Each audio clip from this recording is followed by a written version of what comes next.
तो कवितावली के काव्य पाठ में आगे बढ़ने से पहले मैं ये बता दूं, जैसे पिछले पद में परशुराम जी ने हे कौशिकी का हे कौशिक का संबोधन करते हुए पूछा था कि यह गोरा और घमंड गुमान से भरा हुआ छोटा सा लड़का किसका है। तो कौशिक विश्वामित्र जी का नाम है, संभवतः उनकी माता का नाम कौशिकी था या कोसा था, कुछ था। तो वही महाराजा गाधी के पुत्र थे, गाधी पुत्र थे गाधी पुत्र विश्वामित्र कहा जाता है। तो महाराजा गाधी को बहुत लंबे समय तक कोई वृद्धावस्था तक पहुंच गए थे, कोई पुत्र या नहीं हुआ था। तो महाराजा गाधी की पुत्री ही थी, उन्होंने अपनी पुत्री की शादी, जो पुत्री का विवाह है वह जमदग्नि ऋषि से, रेणुका की शादी जमदग्नि ऋषि से करवा दी थी।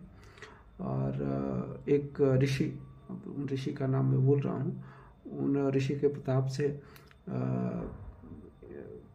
दोनों को उन ऋषि ने खीर खाने को दिया।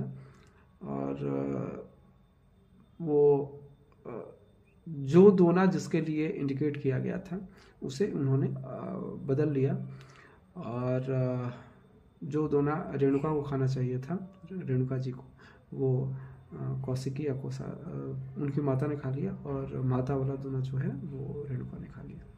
तो दोनों को गर्व रहा, और बेसिकली जो पुत्र होना चाहिए था रेणुका को, वो पुत्र या जिस प्रकृति का पुत्र, तो उस प्रकृति का पुत्र गाधी को हुआ, और जिस प्रकृति का पुत्र गाधी को चाहिए था उस प्रकृति का पुत्र जो है जमदग्नि को हुआ। यानी अध्यात्म के प्रति ज़्यादा उन्मुख और ज्ञान मीमांसा के प्रति ज़्यादा उन्मुख, जबकि क्रोधी स्वभाव के, ये ज्ञान मीमांसा के प्रति उन्मुख विश्वामित्र थे, जबकि क्रोधी स्वभाव के और युद्ध कला में निपुण परशुराम थे। इस प्रकार की कथा मिलती है। तो ये दोनों एक प्रकार से मामा भांजे थे, यानी परशुराम भांजे थे और विश्वामित्र मामा थे। तो आगे देखते हैं।